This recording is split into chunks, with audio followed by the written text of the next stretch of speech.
At my own wedding, my bride's brother made me kneel in front of him while the guests laughed. Everyone expected me to do it for love. But one calm sentence ended not only the celebration, but our wedding. My name is Nathan. I'm 33 years old, and for most of my adult life, I genuinely believed that staying calm was a superpower. Not because I'm some wise monk who drinks green tea on a mountain and forgives people for cutting him off in traffic. No. I stayed calm because I learned early that some people don't want a conversation. They want a stage. They want applause. They want your reaction so they can point at it and say, "See? I knew he was the problem." And I never liked giving people free entertainment. So I became the kind of man who usually smiled, nodded, and let idiots exhaust themselves. I met Lauren at a charity fundraiser on a Friday evening. I remember that because I had spent the entire drive there thinking about how many better ways there were to spend a Friday evening.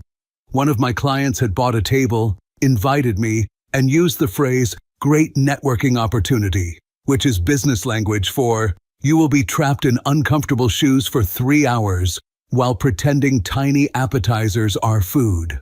Lauren was there because her best friend had helped organize the event and needed moral support. Moral support, as far as I could tell, meant standing near the bar and whispering sarcastic comments about everyone's outfits. So naturally, I liked her immediately. The first thing I heard her say was, "If that man's speech gets any longer, the children we're raising money for are going to retire before he finishes." I almost choked on my drink. She turned, saw me laughing, and smiled. That was Lauren. Bright, quick, funny, the kind of woman who could make a boring room feel like it had a secret joke hidden inside it. We started talking, at first about the event, then about work, then about childhood, then about absolutely nothing important, which somehow felt more important than everything else. She told me she worked in marketing. I told her I ran a small IT company. She said, "So you fix printers?" I said, "That is the most offensive thing anyone has ever said to me." She nodded seriously. "I'll try to do worse next time." By the end of the night, we were standing in the parking lot, both holding coats we had forgotten to put on, still talking even though the event had ended 40 minutes earlier. I asked her if she wanted coffee the next day. She tilted her head. "Coffee? Very bold. Are you always this dangerous?" "Only on weekends." She laughed, and that was it. The beginning. Our relationship moved quickly, but not in a reckless way. It didn't feel like we were rushing. It felt like we had simply found the correct pace and everyone else had been walking too slowly. Within 3 months, we had our routines. Friday takeout, Sunday breakfast. Bad movies when one of us had a terrible week. She hated mushrooms. I liked mushrooms. This became somehow our first major political conflict. She would pick them off her pizza and put them on my plate with the generosity of a queen feeding a peasant. I accepted them with dignity. After about 6 months, she gave me a drawer at her place. Technically, she said, "You can leave some stuff here if you want." But we both knew what that meant. A drawer is a relationship treaty. Everything with Lauren felt easy. Too easy, maybe. Because when things feel easy, you sometimes ignore the small cracks around the edges. The first crack was named Brandon. Brandon was Lauren's older brother, 35 years old, loud, charismatic, the kind of man who entered a room like the room owed him money. Lauren talked about him constantly, not in a strange way, just in that close family way where every story somehow included him. Brandon did this. Brandon said that. Brandon would love this. Brandon would hate this.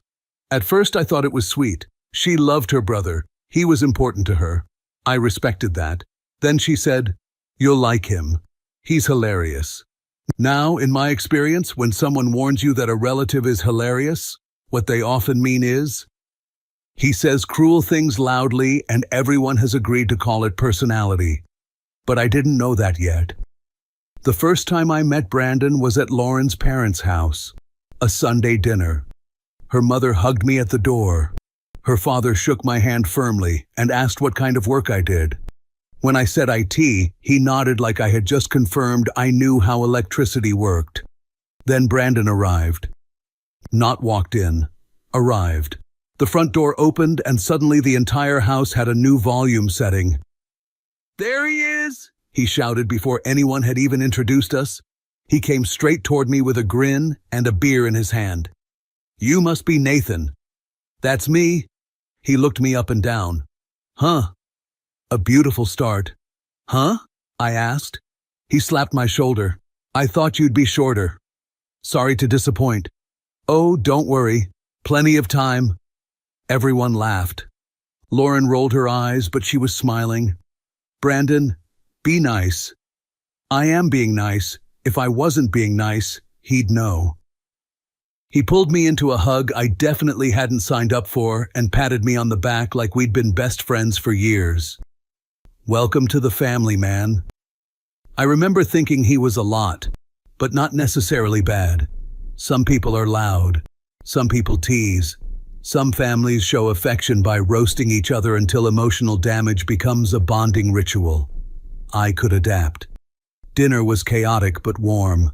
Brandon told stories, lots of stories, most of them about himself. There was one about a fishing trip where he apparently saved the day by doing something reckless. One about a bar fight he insisted he didn't start, although even in his own version, he absolutely started it. One about how he once convinced Lauren she was adopted for 3 days when she was 10. Everyone laughed at that one. Lauren laughed too. I didn't. Not because I was offended, just because I was busy imagining a 10-year-old girl quietly panicking for 3 days while her brother enjoyed his comedy career. Brandon noticed. "Oh, come on, Nathan, that's funny." I smiled. "Depends which side of the adoption paperwork you're on." Lauren's father laughed. Brandon pointed at me. "Okay, he's got a little bite." Lauren squeezed my hand under the table. "See?" her smile seemed to say. "He likes you." And maybe he did, at least in the beginning. After dinner, when Lauren and I were leaving, she asked, "So, what do you think?" "Your family's nice." "And Brandon?" I paused. "He has enough confidence for several medium-sized countries." She laughed. "That means you like him." "I didn't say that." "But you will." Then she kissed me. And because I loved her, I wanted to believe she was right. If you'd asked me after that first dinner whether I thought Brandon and I would ever have a problem, I probably would have shrugged.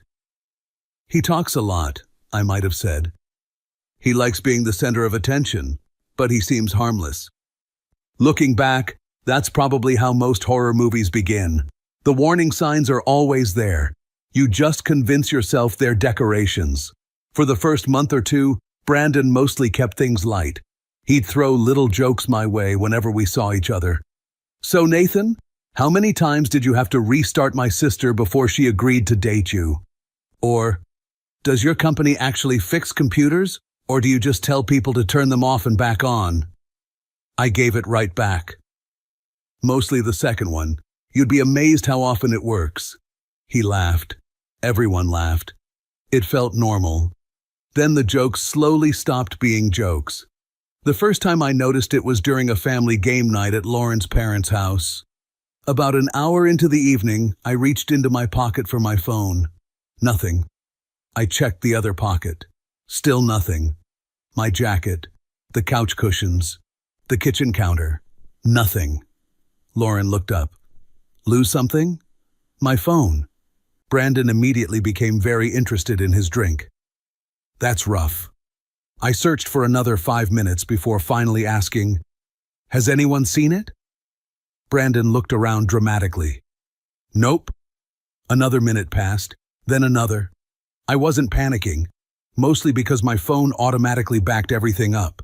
Still, replacing one is annoying, and I had clients who occasionally called outside business hours. Finally, Brandon stood up. "I've got an idea." He walked into the kitchen, opened the refrigerator, then reached into the vegetable drawer and pulled out a plastic grocery bag. Inside it was my phone. He held it up like a magician revealing the final card trick. "There it is!" The room exploded with laughter. Even Lauren covered her face, shaking her head. "Oh my God, Brandon!" I looked at him. "Why was my phone in the refrigerator?" He grinned. "I wanted to see how long it'd take you." "About 7 minutes, apparently." "You passed." "I didn't realize I was taking a test." He walked over and handed me the phone. "You've got to loosen up, man." I checked it. Luckily, it was fine. "No harm done," I said. "Exactly," Brandon replied. "See, that's the spirit."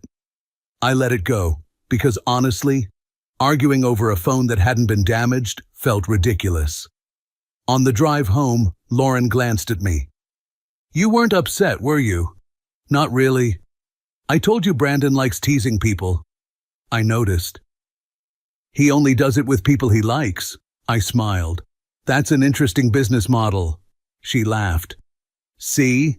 You're already getting used to him." Maybe, or maybe I was just choosing the cheaper emotional investment. A couple of weeks later, we all met for a Saturday barbecue.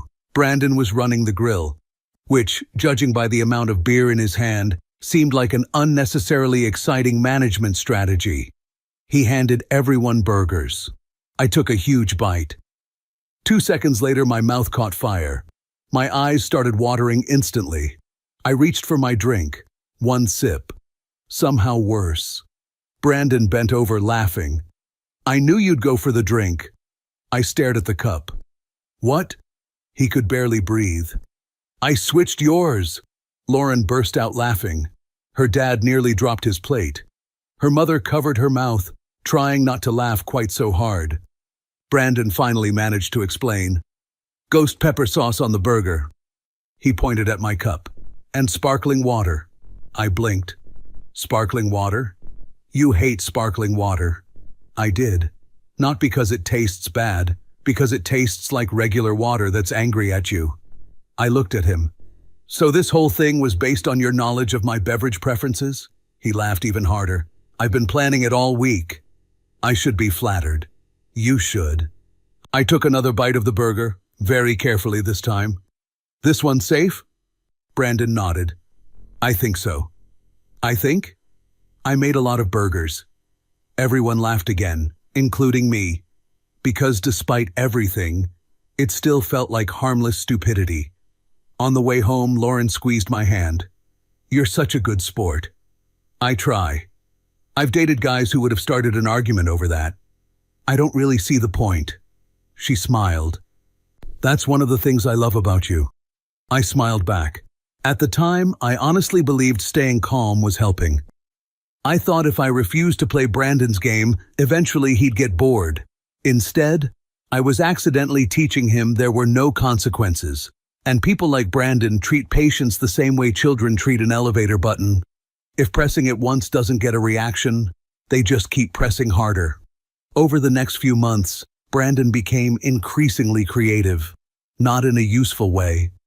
If he'd applied the same level of dedication to an actual career, he probably would have been running a Fortune 500 company. Instead, he treated annoying me like a full-time profession. One Friday evening, Lauren and I met her parents for dinner at a small Italian restaurant. As soon as Brandon walked in, he pointed at me and said, "Hey, Kevin." I smiled politely. "It's Nathan." "Right." He nodded. "Nathan." 5 minutes later. "So, Kevin, what do you think of the pasta?" Nathan. "My bad." 10 minutes after that. "Kevin, pass me the Parmesan." I handed it to him. "It's Nathan." He frowned dramatically. "I swear I keep forgetting." Lauren laughed. "You really do." Brandon looked at her. "See? Even your boyfriend knows I'm terrible with names." By the end of dinner, he'd called me Kevin 6 times, not once by accident. On the drive home, Lauren smiled. "You know he's doing that on purpose, right?" I assumed as much. "You shouldn't let it bother you." "It doesn't." She looked relieved. "I knew you'd understand." "Understand what? That a 35-year-old man had apparently found a new hobby?" "Sure. I understood perfectly." Another weekend, Lauren's parents decided to clean out their garage. Everyone came over to help. Or at least, everyone except Brandon. He spent the first 40 minutes walking around with a coffee in one hand and giving instructions with the confidence of someone supervising the construction of the pyramids. Nathan, those boxes should go upstairs. Nathan, can you grab the ladder? Nathan, the old treadmill's got to go. I carried box after box while Brandon explained the process from a comfortable distance. Eventually, I looked at him. You want to grab the other side? He smiled. Nah. Why not? I've got a bad shoulder. I nodded. Which one? He blinked. The right one. Interesting. Because 10 minutes earlier he'd thrown a football across the yard with that same shoulder hard enough to make the neighbor's dog reconsider its life choices. Before I could say anything, Lauren's mother called from inside. Brandon, could you help Nathan? He answered immediately. I would, Mom. Shoulder. She nodded sympathetically. Oh, that's right. Amazing. The shoulder apparently only hurt when furniture was involved. Later that afternoon, after I'd hauled the treadmill into the garage almost by myself, Brandon clapped me on the back. You're a hard-working guy. Thanks. You take orders well. I looked at him. I wasn't aware I was taking orders. He grinned. You'll fit right into the family. Everyone laughed. I smiled. Inside, I made a small mental note. Strike one. Not because he made me carry boxes, because he genuinely enjoyed putting me beneath him whenever he had an audience. A few weeks later, Lauren and I invited her parents and Brandon over to our place for dinner. Halfway through the evening, Brandon looked around my house. Nice place. Thanks. He nodded toward my office. So, this is where all the magic happens? Mostly spreadsheets. He wandered inside before I could answer. A minute later, he walked back out holding one of my framed college photos. Oh, wow. He turned it toward everyone. Look at this haircut. Lauren burst out laughing. Oh my God. It was college, I said. We all made mistakes. Brandon wasn't done. He walked around the room showing everyone the picture like he'd discovered evidence of a federal crime. Guys, look at this. I've seen it, Lauren laughed. It's still funny. Eventually he put it back.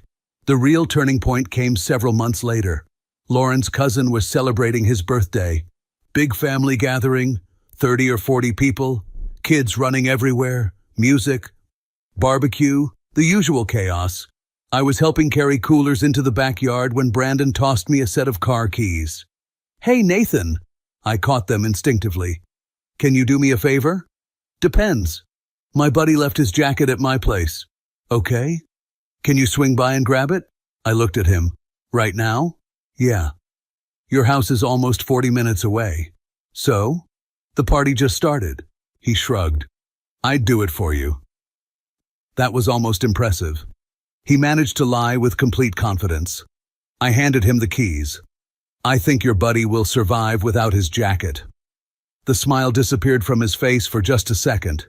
Then he laughed loudly. Hear that? He looked around at the relatives. Already telling me no. A few people chuckled. One of his uncles shook his head.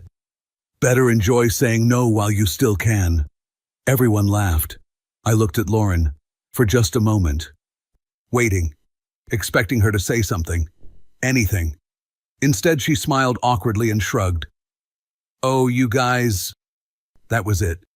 No, Brandon, stop. No, he's not your errand boy. Nothing. On the drive home, I finally brought it up. Can I ask you something? Of course. Does Brandon actually think he's testing me? She looked out the window for a second. Sort of. He just wants to know the man I marry is dependable. I've been with you for almost 2 years. I've never lied to you. I've never cheated. I've never treated you badly. Of course not. So what exactly am I still auditioning for? Lauren smiled gently. She reached over and took my hand. That's just Brandon. Always the same 3 words. Like they explained everything. Like they excused everything. That's just Brandon. That sentence only appears when someone behaves badly. It's never an explanation. It's an excuse. And I was starting to realize Lauren's entire family had spent years confusing the two. About 6 months later, I proposed. Yes. Despite everything. Looking back, I know some people will probably be yelling at their screens. Nathan, what were you thinking? Fair question. The answer is simple. I wasn't marrying Brandon. I was marrying Lauren. And there was a huge difference. Or at least I believe there was. She said yes before I even finished asking. Actually, she started crying halfway through my sentence. Fortunately, she let me finish. Then she threw her arms around me. I was starting to think you'd never ask. I had to make sure. Make sure of what? That you'd still tolerate my pizza opinions. She laughed through her tears. For a few weeks after the engagement, everything felt perfect. Friends celebrated with us. My parents were thrilled. Lauren immediately started looking at wedding venues, flowers, invitations. Then Brandon called, "Congratulations, future brother." "Thanks." So? Now the real fun begins. I should have hung up. Instead, I asked, "What does that mean?" "It means every man marrying into this family has to earn it." I laughed. I've been around for over 2 years. Dating isn't marriage. I wasn't aware there was a second interview. There is now. He hung up. I stared at my phone for a second, then put it away. Surely he was joking. Again. A few days later, Lauren and I met her parents for dinner. Brandon raised his glass. "To Nathan." Everyone smiled. He continued. "He's officially entered the initiation phase." A few relatives laughed. I looked at Lauren. She smiled. "Ignore him." "I am." Brandon pointed at me. "Good answer." Then he winked. I really hated that wink. It always looked like someone who knew exactly what they were doing. The first test happened the following weekend. Lauren called me Saturday morning. "Hey." "Morning. My parents are moving a new dining table into the house." "Okay. Could you help?" "Sure." I drove over expecting everyone to be there. Instead, it was just me and Brandon. He was sitting on the porch drinking coffee. "You made it. Where is everyone?" "They went shopping." I looked at the truck. The table was still inside. "So, we've got to move it." "We?" He smiled. "I'll supervise." I actually laughed. "I assume you're kidding." My shoulder's acting up again. Interesting. The legendary shoulder had returned from retirement. "Brandon." "Yeah?" "You know this thing probably weighs 300 pounds. "Probably." "And you're seriously expecting me to move it by myself? You own an IT company. What does that have to do with anything? You guys sit all day. This'll be good exercise." I looked at him for several seconds. Then I climbed into the truck, not because he told me to, because Lauren's parents genuinely needed the table. Eventually her father came home halfway through and immediately helped me carry the other side. "You should have waited," he said. "I thought someone would be here." He looked at Brandon. "You couldn't help?" My shoulder. His father frowned slightly, then looked away. The subject changed. Nobody challenged him. Again. That evening, Brandon grinned at me across the dinner table. "You passed. I'm glad. Not everyone would have done it." "I wasn't doing it for you." He raised an eyebrow. "Whatever helps you sleep." A week later, I got another phone call, around 10:30 at night. It was Brandon. "Nathan, everything okay?" I locked myself out. "Okay. I need a ride." "Where are you?" He gave me an address. 45 minutes away. "Why are you there?" "Watching the game." "Can't one of your friends drive you?" "Nah, they're still drinking." I sighed. "Call an Uber." I figured family would help. The word people love using when they want something. I thought about it for a moment, then said, "Sorry, Brandon. I'm not going to drive an hour and a half there and back." Another pause. "Seriously?" "Seriously." He hung up without saying goodbye. The next evening we had dinner at Lauren's apartment. She looked at me while we were eating. "You upset Brandon." "I survived." "He said you refused to help him." "I suggested an Uber." "You know he hates Uber." I blinked. "It shouldn't bother me. He should have known what he was doing." "You could have helped." I could have. But being available doesn't automatically make me responsible. She sighed. I just wish you two got along. So do I. I genuinely did. Life would have been much easier. Then came the bachelor party, or what was supposed to be my bachelor party. My friends organized it. Nothing crazy. Steakhouse, a baseball game, then a couple of drinks. Exactly what I'd wanted. Brandon somehow invited himself. Within 30 minutes, he had completely taken over.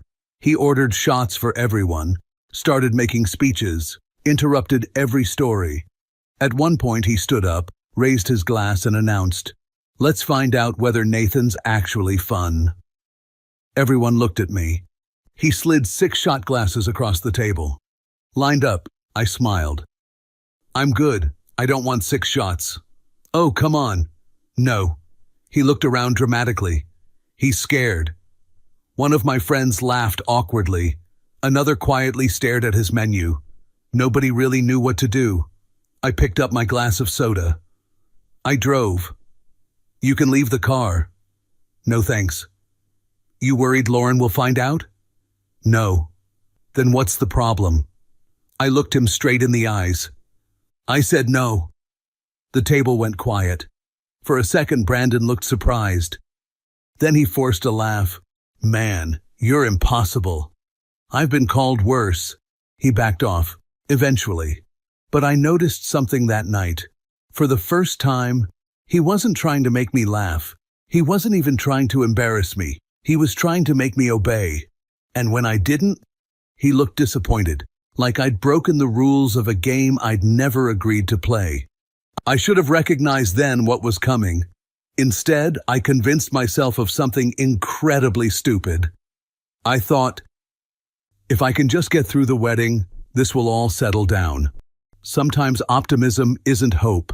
Sometimes it's just denial wearing a nicer suit. About a week before the wedding, Lauren and I were sitting on the floor of our apartment surrounded by seating charts, RSVP cards, ribbon samples, and approximately 4,000 tiny decisions that somehow all seemed equally important. Lauren was crossing names off a guest list. Then I put my pen down. "Can I ask you something?" She looked at me immediately. "Of course." "If Brandon decides to entertain himself at the wedding," she sighed before I even finished. "Nathan, I'm serious. He won't. You don't know that." She looked at the seating chart instead of me. "I've already talked to him. And? He promised. He said he'd behave." I smiled. "The same Brandon who spent 2 years treating every family gathering like a reality show?" She reached for my hand. "I know he's difficult. Difficult isn't the word I'd use. He means well." I almost laughed. Lauren squeezed my hand. "Please. I don't want you worrying about this." "I'm not worried. I just don't want our wedding to become another one of his performances." She looked me straight in the eyes. "It won't. You promise?" "I promise." I kissed her forehead. Okay. I believed her. That was my last mistake before the wedding. The morning arrived with perfect weather. Clear skies, a light breeze, one of those days photographers dream about and grooms barely notice because they're too busy wondering whether they've forgotten something important. Tie? Check. Rings? Check.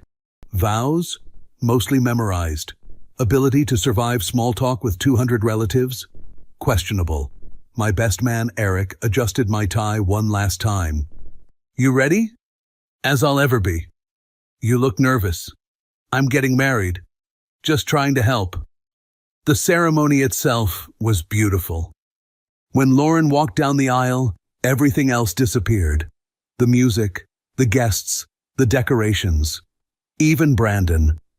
For those few minutes, it was just her. The woman I'd spent almost 3 years building a life with. The woman I believed I'd grow old beside.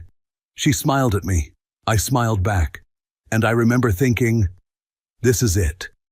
Everything difficult was behind us. The ceremony went perfectly. No interruptions, no jokes, no Brandon. When we kissed, everyone applauded. Even Brandon. He actually looked Normal. I caught myself thinking, maybe I misjudged him. Maybe today really is different. Never trust thoughts that begin with maybe. The reception started an hour later. The ballroom looked incredible. Soft lighting, white flowers, live band, people laughing. Kids running between tables until exhausted parents remembered they actually belonged to someone. For the first hour, everything was exactly what we'd hoped for. People congratulated us. We took photos. We cut the cake. Lauren looked happier than I'd ever seen her. Then Brandon asked for the microphone. I felt something tighten in my stomach. He smiled at the room. "Can I have everyone's attention?" The conversation slowly stopped. He raised his glass. "First of all," he looked at me. "Let's hear it for the happy couple." Everyone applauded. So far, so good, I thought. Then he smiled that smile, the one I had learned to recognize, the one that always meant trouble. "Now," he looked around the room. "In our family," several relatives were already smiling. "We have a little tradition. A few whistles, some laughter." Brandon continued. "Every man who marries into this family has to complete a few challenges." The room laughed. Lauren smiled beside me. I leaned toward her. "You didn't mention this," she whispered. "It'll be something silly." Brandon pointed at me. "Nothing difficult." Famous last words. The first challenge. One of the waiters walked over carrying a tray. 6 shot glasses. Completely full. Brandon picked one up. "Our groom has to drink with the family." The guests cheered. He handed me the first glass. I looked at it, then at him. "I'm good," he smiled. "Come on." A few guests laughed. Brandon kept smiling. "It won't kill you." "No, but I'd rather remember my wedding." More laughter. One of Lauren's uncles shouted, "He's got a point." For a moment I thought Brandon would let it go. Instead, he leaned into the microphone. "Our groom is getting cold feet." Several people laughed. A few others looked uncomfortable. I noticed Eric watching me from across the room. He knew me well enough to recognize I wasn't enjoying this. I picked up one glass, raised it. "To family." Everyone cheered. I took a small sip, then set it down. Brandon frowned. "That's it?" I said I'd drink. I didn't say I'd compete. Some guests laughed again. This time the laughter wasn't entirely on his side. He stared at me for a second, then suddenly smiled. "Fair enough." He clapped once. Challenge number 2. A bridesmaid walked over carrying a tiny plastic crown, bright blue, covered in fake jewels, the kind you'd buy for a 6-year-old's birthday party. Brandon held it up proudly. "Our king!" The room burst into laughter. Lauren covered her mouth, giggling. I looked at the crown, then at Brandon. "Seriously? Seriously? It's just for a picture." The photographer looked confused, like he hadn't been warned about any of this either. Brandon stepped closer. "Come on, Nathan. It's funny." I looked at Lauren. She smiled. "Just for one picture." I took the crown, put it on my own head. The room applauded. The photographer quickly snapped a few pictures. I took it off. "There." Brandon laughed. "Our groom's a good sport." I smiled politely. Inside, something had started changing. Not anger, not yet. Just a quiet realization. This wasn't spontaneous. This had been planned. Every detail, every prop, every laugh. And somehow I had a feeling we were only getting started. Brandon wasn't finished. He raised the microphone again. "Challenge number 3. The DJ started playing music. "Ladies and gentlemen, let's see what kind of dancer our groom really is." The crowd cheered. I didn't move. Brandon laughed. "Come on, Nathan. Don't tell me you're shy." "I'm not." "Then dance." People started clapping. Some guests looked excited. Others looked embarrassed for me. I gave Lauren another look. She smiled. "Just one song." So I danced. Not because Brandon told me to, because I wanted the reception to move on. 30 seconds later, I stopped. Everyone applauded. Brandon grinned. "See? That wasn't so hard." I sat back down. Finally. Or so I thought. 10 minutes later, he stood up again. One more. He handed me the microphone. Tell everyone the secret to a happy marriage. I looked at him. I don't have one yet. Oh, come on. He pointed at Lauren. Say she's always right. The room laughed. I smiled at Lauren. Happy wife, happy life. The guests laughed. Lauren laughed too. I handed the microphone back. Happy now? Almost. That word stayed with me. Brandon looked around the room. I think we're ready. His smile changed. It wasn't playful anymore. It was confident, like he'd been waiting for this moment all night. Ladies and gentlemen, the ballroom slowly became quiet. The final initiation. A relative walked over carrying a small wooden box. Brandon opened it. Inside was an old silver family pin. He held it up. This has been passed down in our family for generations. The room became completely silent. Then Brandon looked directly at me. If you want to become part of this family, he took one slow step forward. Kneel before me. For a second, I honestly thought I'd misunderstood him. I'm sorry. You heard me. He held the pin in one hand. Kneel. And ask for permission to join our family. Silence. Then someone laughed. Another person started clapping. A voice from the back shouted, "Do it!" Another joined in. "Kneel!" Within seconds, half the room was chanting, "Kneel! Kneel! Kneel!" Several people pulled out their phones, recording, waiting, watching. I turned to Lauren. She wasn't shocked. She wasn't angry. She wasn't telling Brandon to stop. She was smiling, softly, almost impatiently. She touched my arm. "It's just a family tradition." I looked at her. "You knew about this?" She hesitated. "Just do it." The room kept chanting, "Kneel, kneel, kneel." I slowly reached for the microphone. The chanting faded. I looked at Brandon first, then at Lauren, then around the room. I would kneel without a second thought. The room became completely still. Before the woman I love if she ever needed my help. I paused. But I'll never kneel before someone who enjoys humiliating other people. Nobody laughed. I turned toward Lauren. And do you know what hurts the most? Another pause. It isn't that your brother planned this, it's that you stood beside him and laughed. Her smile disappeared. I took off my wedding ring, walked over to Brandon, placed it beside the family pin. I think your family isn't looking for a husband. I looked him straight in the eye. You're looking for someone to humiliate. I picked up my jacket. No one tried to stop me. The ballroom was so quiet I could hear my own footsteps. Then I walked out. And that was the end of my wedding.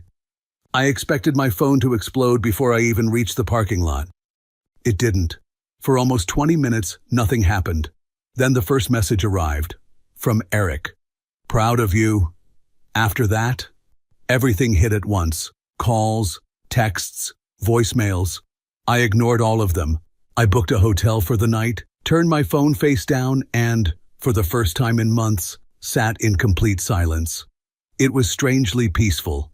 The next morning, I finally looked at my messages. About half of Lauren's relatives said I had overreacted. It was just a joke. It was only a tradition. You embarrassed the family. The other half told a very different story. Several guests apologized for staying silent. One admitted he wanted to tell Brandon to stop but didn't want to ruin the wedding. Another wrote, "I should have walked out with you." Then I learned someone had uploaded the video. It spread far beyond the wedding guests. Thousands of strangers were saying the same thing my own instincts had been telling me all along. That wasn't a tradition. It was public humiliation disguised as entertainment. Looking back now, I don't think losing that wedding was the greatest loss of my life. The greatest loss would have been spending decades surrounded by people who called humiliation a family tradition.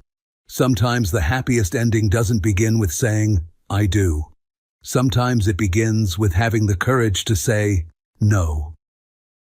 If you felt this story hit hard, drop a like, subscribe for more, and share your thoughts in the comments. Your support keeps Steelheart beating.